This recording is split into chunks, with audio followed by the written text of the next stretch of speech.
Hey everyone, Mr. Jeffersonian here. And if you haven't heard about Anchor, let me explain. It's the easiest way to make a podcast.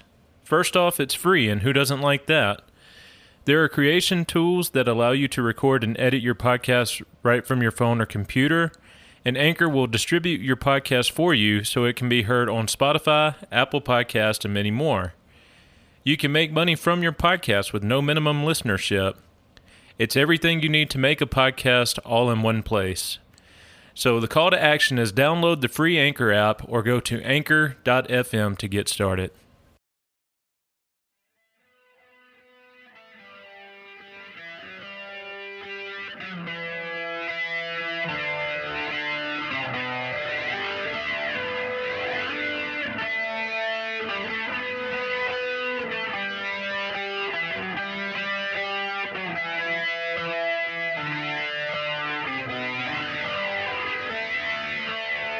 Howdy everyone, and thank you again for tuning in to the Jeffersonian Tradition.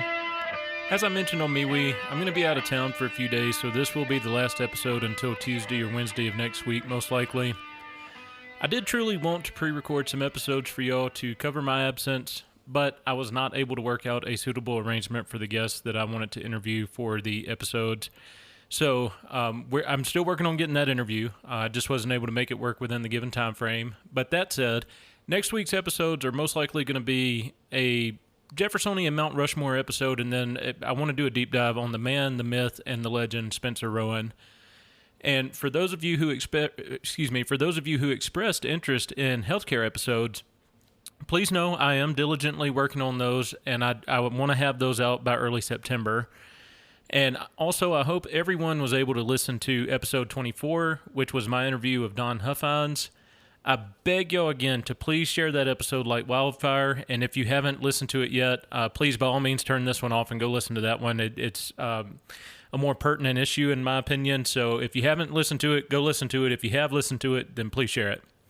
Senator Huffines is the beacon of sanity that Texas needs to be an optimistic example for the rest of the states, and I think somebody like him could help further embolden DeSantis, and with a combination like that, I think we would start seeing some more positive action in other, at least southern states, maybe in states in general.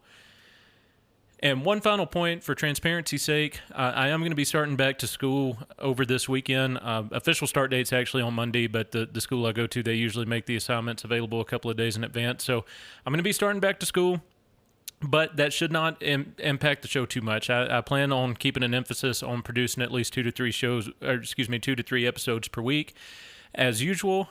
So just know I do still plan on dedicating pretty much the same amount of attention to the show. I'll still be reading and researching for benefit of content's sake, and I want to thank everyone in advance for your flexibility while I get my school schedule adjusted to the podcast schedule. But again, not predicting too much of an uproar there.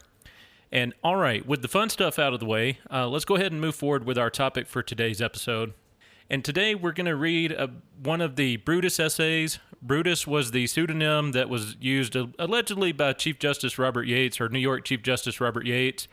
And I say allegedly because it's never been conclusively proven, but he was an anti-federalist, and he was definitely a champion of states' rights. So this is assumed who wrote those essays because they were addressed to the citizens of the state of New York. And he being Yates, was very fearful of the broad powers that were going to be granted by the Constitution for the United States. And today we are going to specifically read Brutus essay number 8, and we're going to see what Brutus warned us about with the unchecked ability of the general government to borrow money, and combine that with the power to raise armies, and you have a recipe for disaster. So additionally, we're going to look at the abysmal details of the Afghanistan failure and see if Brutus was ultimately vindicated in his predictions. I want to make the audience clear first and foremost. Look, myself, I am prior service. That being said, once I was in the service, I kind of saw how it actually operates in practice. Just suffice it to say, it's nothing like what a lot of people envision. It's not necessarily filled with ranks of patriotic, selfless individuals who are there to die at their country's altar. It's got a lot of people in there who are there to get a check, who are there to get benefits, or they are there because there's nothing else better to do in the moment. So I don't think we should have a standing army. Just to be completely honest with you, I think we should devolve to the state guards. To the extent that we have any sort of general military, I think maybe a Navy does make sense, and potentially a larger than average Air Force, but I definitely don't think we should have any sort of permanent ground-based military force in action other than the state guards. So, and even the state guard or the National Guard has been nationalized, so there's, to some extent, there's even some problem with that. So we're going to read this essay in its entirety. It may come off as a little bit dry just because of the prose of the era, but it's not very long, so I beseech you, just bear with me throughout the episode and we'll get there. So it says, "The next powers vested by this Constitution in the general government, which we shall consider, are those which authorize them to borrow money on the credit of the United States and to raise and support armies. I take these two together and connect them with the power to lay and collect taxes, duties, imposts, and excises, because their extent and the danger that will arise from the exercise of these powers cannot be fully understood unless they are viewed in relation to each other. The power to borrow money is general and unlimited, and the clause so often before referred to authorizes the passing any laws proper and necessary to carry this into execution. Under this authority, the Congress may mortgage any or all the revenues of the Union as a fund to loan money upon, and it is probably in this way they may borrow of foreign nations a principal sum, the interest of which will be equal to the annual revenues of the country. By this means, they may create a national debt so large as to exceed the ability of the country ever to sink. I can scarcely contemplate a greater calamity that could befall this country than to be loaded with a debt exceeding their ability ever to discharge. If this be a just remark, it is unwise and improvident to vest in the general government a power to borrow at discretion without any limitation or restriction. It may possibly happen that the safety and welfare of the country may require that money be borrowed, and it is proper when such a necessity arises that the power should be exercised by the general government. But it certainly ought never to be exercised but on the most urgent occasions, and when we should not borrow of foreigners if we could possibly avoid it. The Constitution should therefore have so restricted the exercise of this power as to have rendered it very difficult for the government to practice it. The present Confederation requires the assent of 9 states to exercise this and a number of the other important powers of the Confederacy, and it would certainly have been a wise provision to this Constitution to have made it necessary that 2/3 of the members should assent to borrowing money. When the necessity was indispensable, this assent would always be given, and in no other cause ought it to be.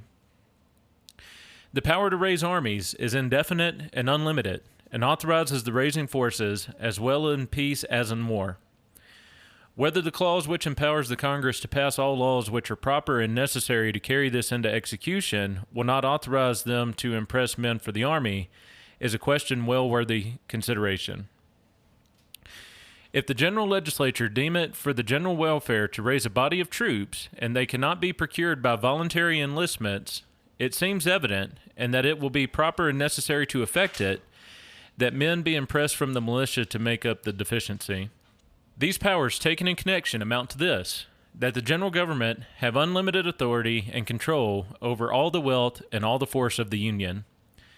The advocates of this scheme would favor the world with a new discovery if they would show what kind of freedom or independency is left to the state governments when they cannot command any part of the property or the force of the country, but at the will of the Congress.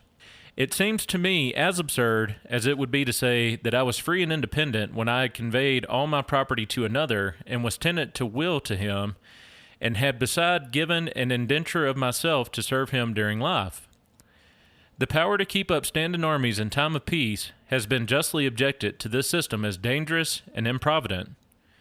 The advocates who have wrote in its favor have some of them ridiculed the objection as though it originated in the distempered brain of its opponents, and others have taken pains to show that it is a power that was proper to be granted to the rulers in this Constitution.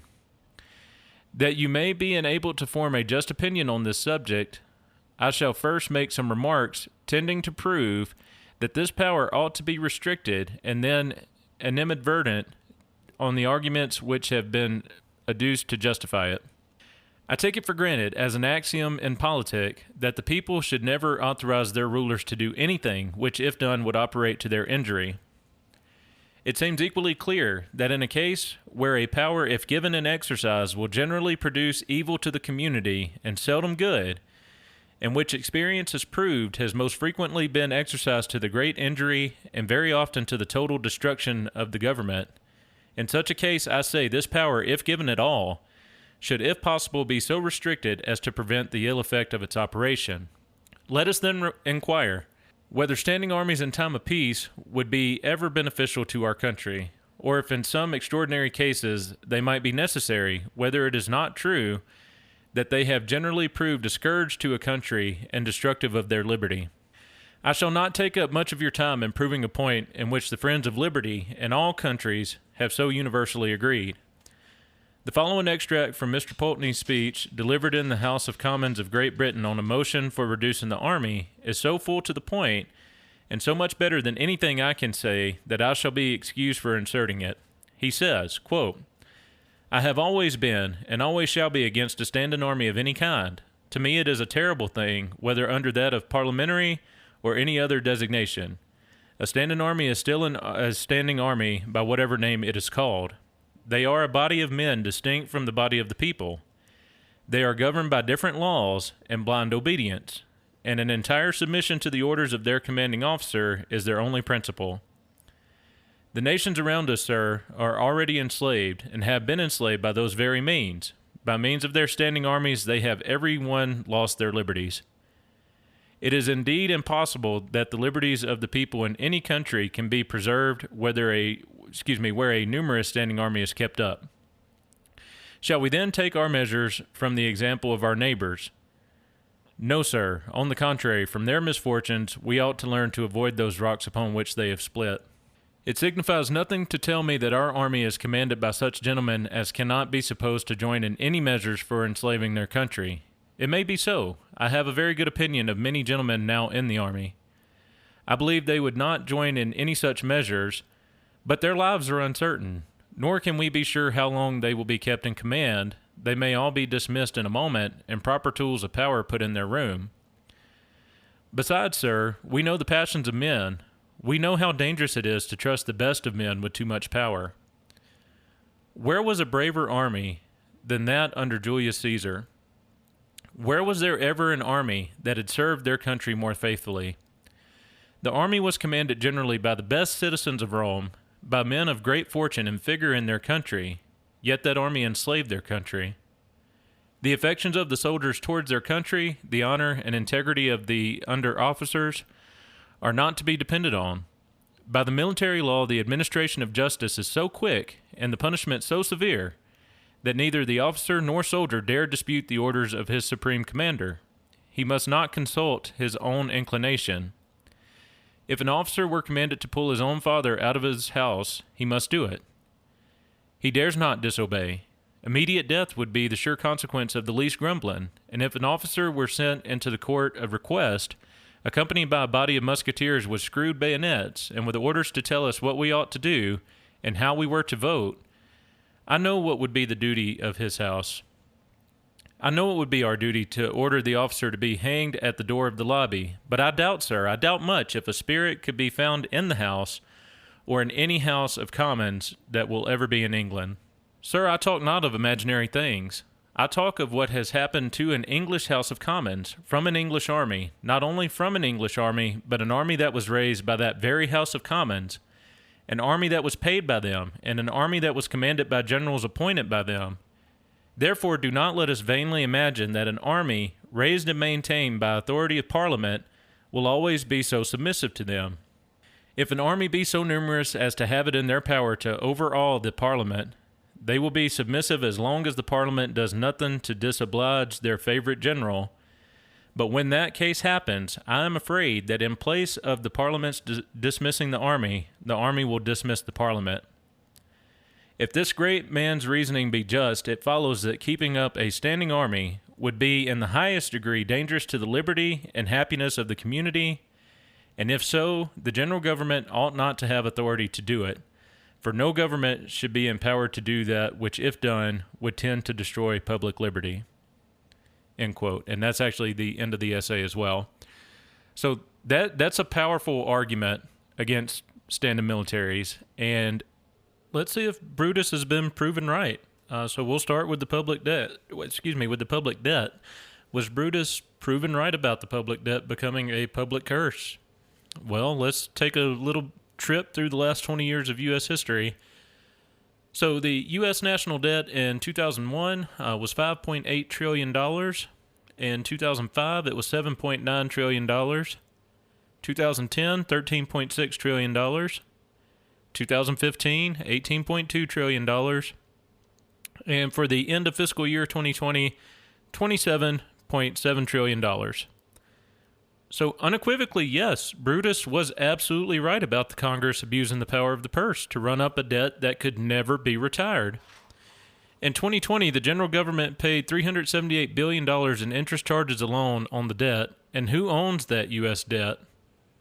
So most of the debt is not owned by foreign entities. That's kind of, when I was a kid, that's what I heard, is that China owned all of our debt and yada, yada, yada. Not really too much the case, although they do factor into it. But most of the debt is actually held by public pension funds in the U.S., specifically government-owned pension funds. So Social Security owns $2.9 trillion of the U.S. national debt, or roughly 10%. The Office of Personnel Management Retirement System owns $920 billion, or roughly 3%.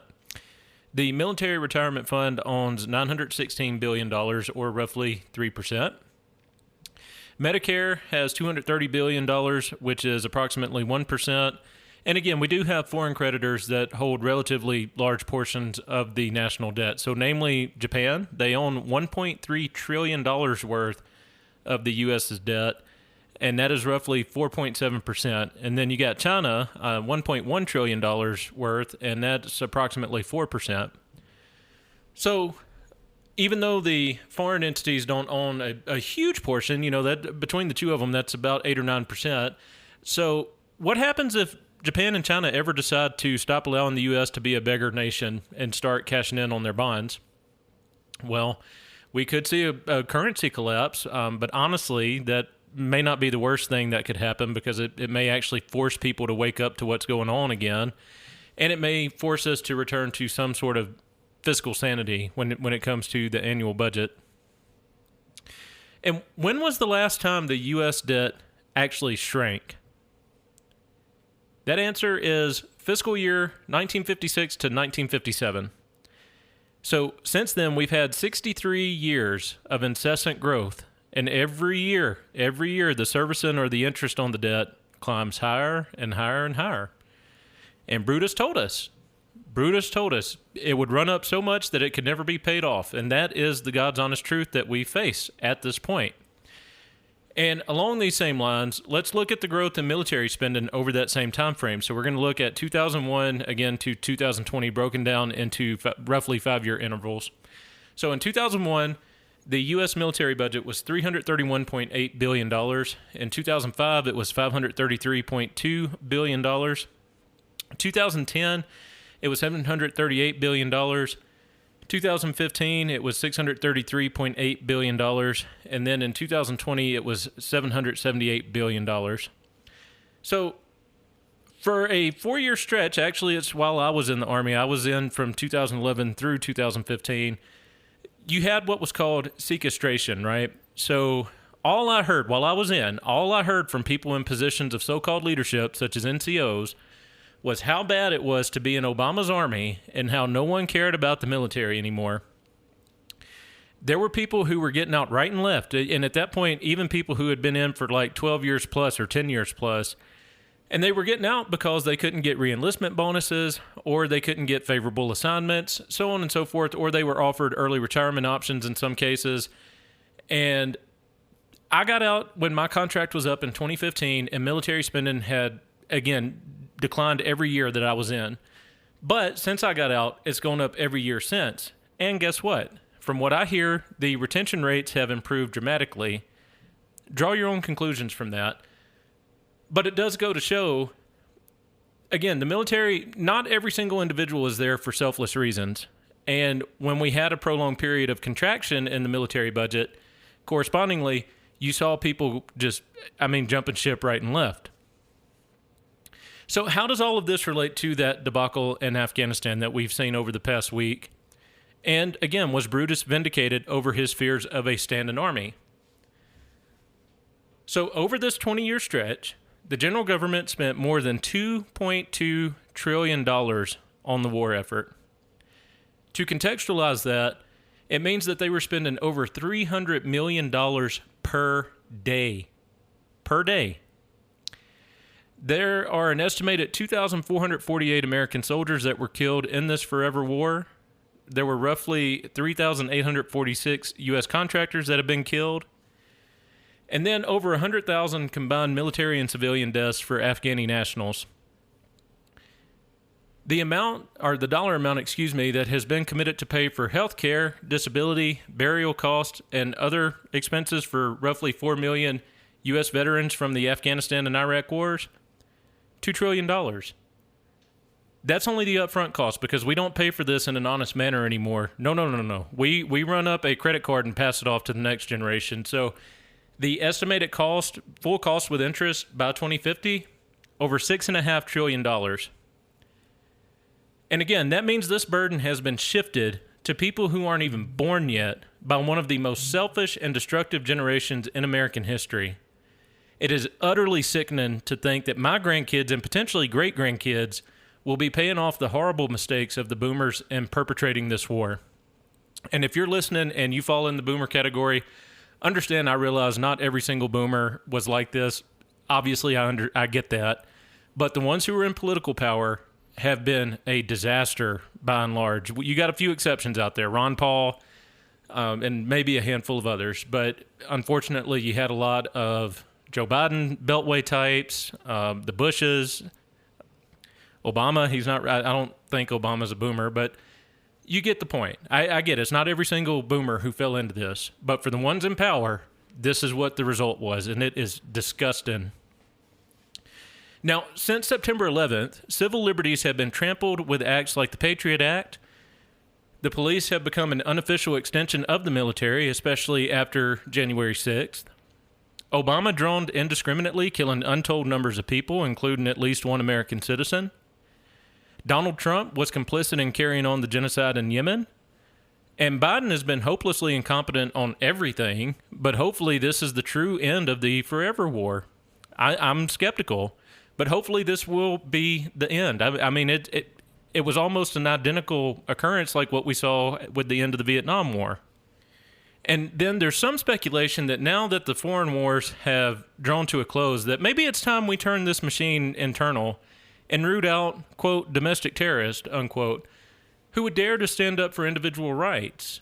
And that's a horrifying thought. If they turn this machine that they've spent the last 20 years building internally, that is an ugly thought. I mean, can you imagine military personnel rolling through the streets in tanks, NRAPs, whatever else you want to say, and basically forcing people to get the vaccine? I don't know. I realize that may sound like I have my tinfoil hat on, but can you just conceive that? Because 18 months ago, we probably couldn't conceive anything that we've seen. But even if they're not forcing people to get the vaccine, again, think about the response to January 6th, that those people are looked at as domestic terrorists. Do you want to see war in the streets? I don't. I truly don't. War is an awful thing. War is a terrible thing. So just think about that. So we're going to go ahead and move into the wrap-up portion here. So in conclusion, Brutus told us exactly what to expect roughly 234 years ago. The friends of the Constitution assured the anti-federalists that nothing like this could ever happen, but it's been determined that that was a lie. From Hamilton to Lincoln and beyond, the consolidation and expansion of the empire has incinerated lives, treasure, and liberty. Will we continue to stand idly by much longer, or will we finally stand up and reassert state sovereignty and wrest the terrible power of the purse and the sword away from the general government? Please remember, if you found value in the podcast, to consider contributing to the show. You can contribute on a recurring basis through the supporting listener link in the show notes page, or you can make a one-time contribution by using the show's Cash App information, which is also included in that show notes page. Any contribution amount helps, and thank you again to everyone in advance who decides to do so. Also, please consider downloading the MeWe app and joining the show's private group so we can have more sane discussion around historical and current political issues. And all right, with another episode in the books, thank you again for tuning in, and I'll talk to y'all next time.